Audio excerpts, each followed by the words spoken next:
Hello दोस्तों, Karma classes में आपका स्वागत है। फिर से एक बार मैं आपके सामने प्रस्तुत हूँ आपको बहुत सारी ज्ञान की बातें देने के लिए।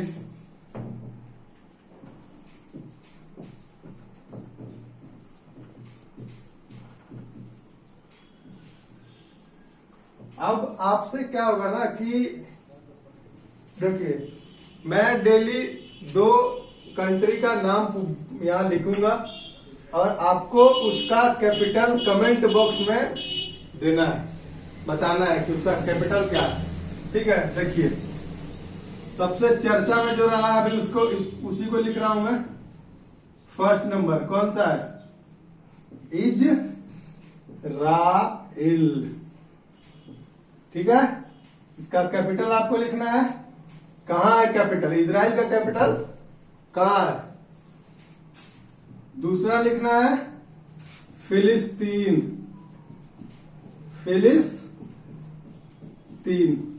फिलिस्तीन का कैपिटल कहां है? ये दोनों कंट्री का कैपिटल आपको कमेंट सेक्शन में जाके कमेंट करना है। ठीक है, अगले वीडियो में मैं इसका आंसर बताऊंगा। चलिए, ठीक है, आज थोड़ा बहुत जानेंगे हम लोग कि सबसे पहले जान लेते हैं कि पृथ्वी जो भारत है उसका पूर्वी छोर जो बिंदु है, अंतिम बिंदु, उसको क्या बोलते हैं? पूर्वी को क्या बोलते हैं? पश्चिमी बिंदु को क्या बोलते हैं? उत्तरी बिंदु को क्या बोलते हैं? और दक्षिणी बिंदु को क्या बोलते हैं? ठीक है, देखिए ये इंडिया, मतलब यहाँ से इन चारों के बीच में होगा ऐसे इंडिया का मैप। तो देखिए सबसे पूर्वी बिंदु जो है ना उसको बोलते हैं, हम पहले बोलते थे वालांगू बोलते थे। ठीक है, अब उसका नया नाम हो गया या फिर और दूर तक खोजा गया है, जिसका नाम अब हो गया किबिथु, जो एपी में है। ठीक है, किबिथु जो अरुणाचल में पड़ता है, अरुणाचल। ठीक है, किबिथु हो गया सबसे फिर पूर्वी बिंदु जो अरुणाचल प्रदेश में स्थित है। और देखिए पश्चिमी बिंदु है जिसको कहते हैं गौर माता, ये पड़ता है सरक्रीक के आसपास, गुजरात में पड़ता है। गुजरात नाम से भली भांति परिचित होंगे गुजरात। देखिए उत्तरी बिंदु को कहते हैं Indira Kaul. I think Indira not Indira है। ठीक है, इंदिरा कौल जो JNK में पड़ता है। और दक्षिणी बिंदु को कहते हैं इंदिरा पॉइंट या पिग्मेलियन पॉइंट। ठीक है, जो TN में पड़ता है, यानी तमिलनाडु में पड़ता है। ठीक है, इस प्रकार हमने चारों डायरेक्शन का नाम है, इंडिया के चारों डायरेक्शन, चारों दिशाओं का एक सबसे अंतिम बिंदु जो है उसका नाम सुनिश्चित किया गया है, जिसमें पूर्वी का नाम है किबिथु जो अरुणाचल प्रदेश में पड़ता है, पश्चिमी का नाम है गौर माता जो गुजरात में पड़ता है, उत्तरी का नाम है इंदिरा कौल जो जम्मू कश्मीर में पड़ता है, दक्षिणी का नाम है इंदिरा पॉइंट जो तमिलनाडु के कन्याकुमारी में पड़ता है। इसी को पिग्मेलियन पॉइंट भी बोलते हैं। चलिए, ये सारी चीजें जान गए, अब चलते हैं आगे।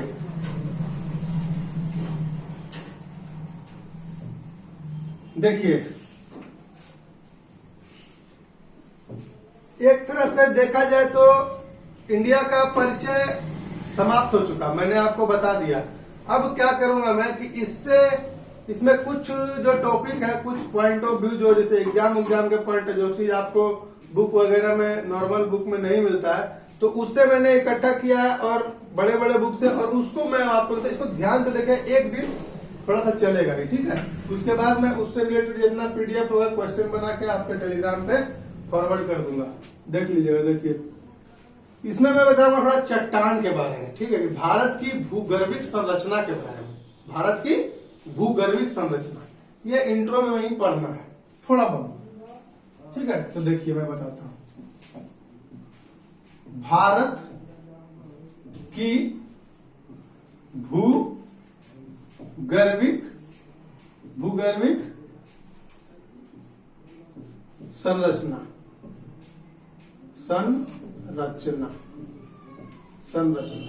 ठीक है, भारत की भूगर्भिक संरचना। देखिए भारत की भूगर्भिक संरचना जो है ना, वो उसको 6 प्रकार में बांटा गया है। इसे देखिए, भूगर्भिक का मतलब क्या है कि जो अंदर, मतलब जिसको जहां से मिनरल्स निकलता है, जैसे आर्कियन हो गया, धारदार हो गया, कुडप्पा हो गया, गोंडवाना हो गया, दक्कन ट्रैप हो गया, इस टाइप से बहुत सारे, एक बिंद हो गया।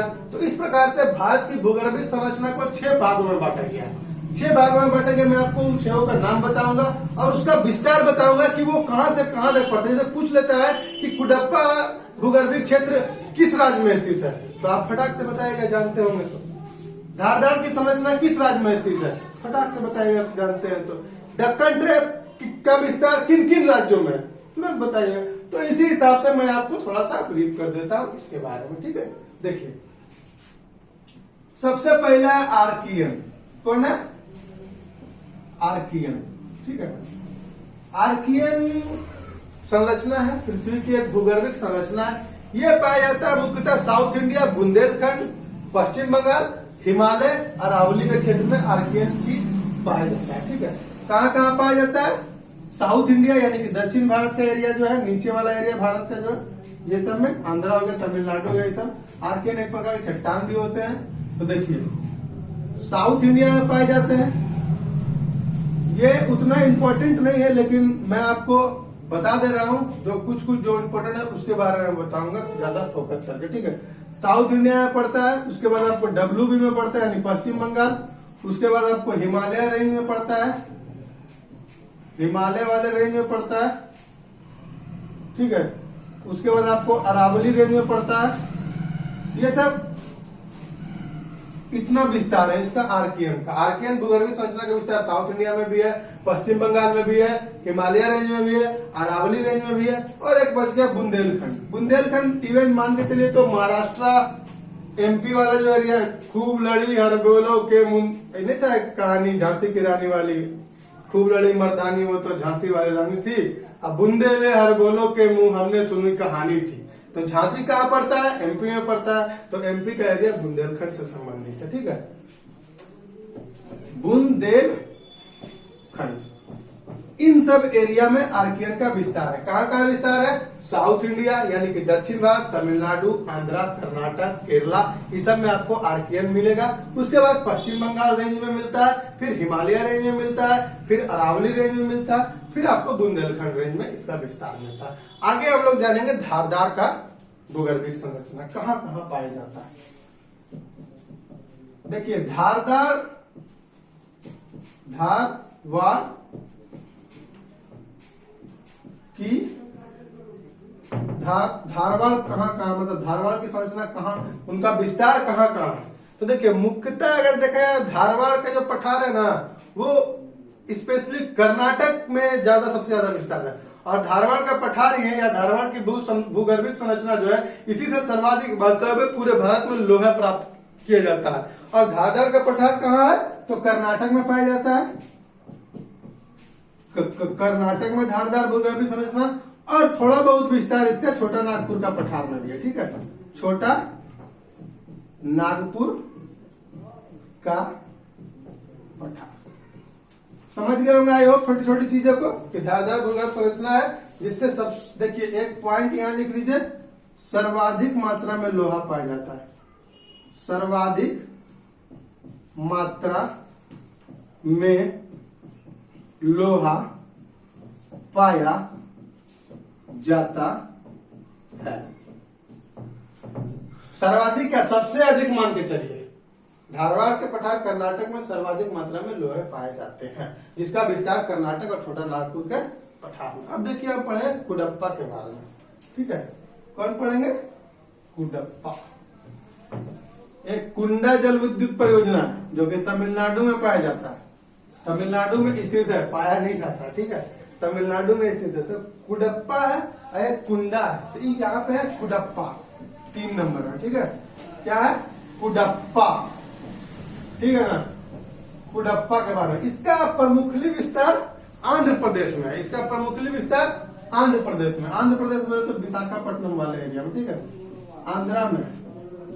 इसमें भी लोहा पाया जाता है, बॉक्साइट पाया जाता है, एल्युमिनियम पाया जाता है, जिंक पाया जाता है, ये सब पाया जाता है, लेकिन उसमें उतना नहीं पाया जाता है। पाया जाता है, ये नहीं कर नहीं पाया, लेकिन उतने मात्रा, भारी मात्रा। देखिए जो इंपॉर्टेंट है एग्जाम के पॉइंट ऑफ व्यू से, मैं उसको बता दिया कि सर्वाधिक मात्रा में लोहा पाया जाता है, इसलिए इसको एग्जामिनर पूछ लेते हैं, ठीक है। और कुडप्पा के बारे में आप नॉर्मल बुक में सोल्यूशन उसमें मेंशन नहीं करता है, लेकिन जानना जरूरी है, क्योंकि डायरेक्ट पूछ लिया जाएगा आपसे कि कुडप्पा का विस्तार किन राज्यों में, या कुडप्पा भूगर्भिक संरचना का विस्तार किन राज्यों में, तो फटाक से बोले आंध्र प्रदेश। अब तमिलनाडु दे देगा, आंध्र दे देगा, कर्नाटक दाफा जलेगा तमिलनाडु, लेकिन नहीं, आंध्र में, ठीक है। अब देखिए 4 नंबर पे आते हैं। 4 नंबर पे आते हैं। 4 नंबर में कौन है? बिंद रेंज। बिंद भूगर्भिक संरचना। कौन? बिंद भूगर्भिक संरचना। देखिए बिंद को इसलिए बता रहा हूं कि बिंद भी थोड़ा इंपॉर्टेंट है। क्यों इंपॉर्टेंट है? क्योंकि देखिए ये पाया जाता है राजस्थान में, और राजस्थान से लेकर ये बिहार के सासाराम तक फैला हुआ है, ठीक है। कहां तक? बिहार के सासाराम तक। देखिए सासाराम इट मीन्स मतलब कि कैमूर का एरिया, ठीक है। तो आपको पता है कि कैमूर वाले एरिया में भी एल्युमिनियम, बॉक्साइट, ये सब बहुत भारी मात्रा में लोहा वगैरह पाया जाता है, इसलिए इसको एग्जाम के पॉइंट ऑफ व्यू से इंपॉर्टेंट है कि बिंद भूगर्भिक संरचना का विस्तार किन किन राज्यों में है, तो बिहार और राजस्थान। चलिए अब आते हैं हम लोग 5 नंबर पे। चलिए 5 नंबर पे आते हैं। तो ये पढ़ लिया हम लोग, कौन कौन पढ़े? हम लोग पढ़े कुडप्पा, विंध्य, आर्कियन, धारदार, ठीक है। अब पढ़ेंगे हम लोग गोंडवाना लैंड, नाम सुने होंगे, गोंडवाना भूगर्भिक संरचना, ठीक है। देखिए गोंडवाना का विस्तार मतलब सबसे बड़ी मात्रा में कोयला यही क्षेत्र में पाया जाता है, बहुत भारी मात्रा में, मतलब एक तरह से हम कह सकते हैं 98% से भी ज्यादा भारत में कोयला अगर कहीं पाया जाता है तो वो गोंडवाना क्षेत्र में। अब इसका विस्तार देख लेते हैं। देखिए इसका विस्तार है छोटा नागपुर, दामोदर बेसिन,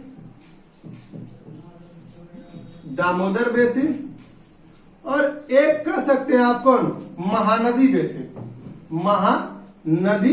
बेसिन।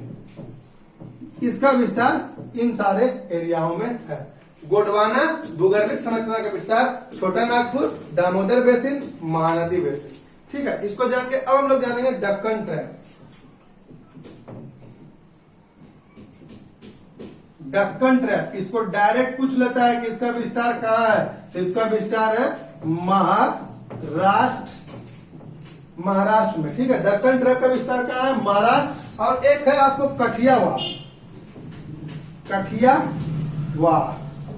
कठियावाड़ पड़ता है गुजरात में। तो इट मीन्स हम लोग डायरेक्टली और सिंपली भाषा में कह सकते हैं कि दक्कन ट्रैप का विस्तार महाराष्ट्र और गुजरात में। देखिए ये सारी चीजें मैं बता दिया क्योंकि ये मतलब भूगर्भिक संरचना थी भारत की, इसको जानना जरूरी था। और इस टॉपिक के साथ हमारा भारत का परिचय समाप्त हुआ। और अगले क्लास में हम लोग पढ़ेंगे क्या? भारत में जल विद्युत परियोजनाएं या फिर पार्क, नेशनल पार्क वगैरह वगैरह, ठीक है। धीरे धीरे हम चीजों को आगे बढ़ाएंगे। और हमारे वीडियोज में अगर कुछ कमी मिलती है आपको, तो उस चीज को आप हमें बताइए, हम उस चीज को पूरा करेंगे। देखिए एक छोटा सा चीज है, मैं आपको बता देना चाहता हूं कि देखिए चट्टानों के बारे, खैर चट्टान के बारे में हम लोग स्पेशली क्लास में पढ़ेंगे कि टर्सरी चट्टान में क्या पाया जाता है। सबसे ज्यादा अवसादी चट्टानें जो जिसमें प्राकृतिक गैस वगैरह पाए जाते हैं, वो टर्सरी चट्टानें पाई जाती है, जिनकी भारी मात्रा में हम वो पाए जाते हैं आपको जम्मू कश्मीर वाले एरिया, मतलब हिमाचल प्रदेश, उत्तराखंड, इस समय टर्सरी चट्टान की भारी मात्रा पाई जाती है, जिसके कारण वहां पर प्राकृतिक गैस पाए जाते हैं। इसी प्रकार हम छोटी छोटी चीजों को लेकर आगे बढ़ेंगे। और एक बहुत इंपॉर्टेंट सूचना आपको देनी है, इंपॉर्टेंट सूचना ये देनी है कि समय को मद्देनजर रखते हुए हमारी मैथ और साइंस की क्लास मंडे से आएगी। साइंस में भी एक आध दिन आगे पीछे हो जाए, लेकिन मैथ की क्लास 110% जैसे भी होगा मैं मंडे से लेके आऊंगा। और चिंता नहीं करना है, सब मिलेगा आपको यहाँ पे। तब तक के लिए सुरक्षित रहिए, मिलते हैं अगले क्लास में। जय हिंद।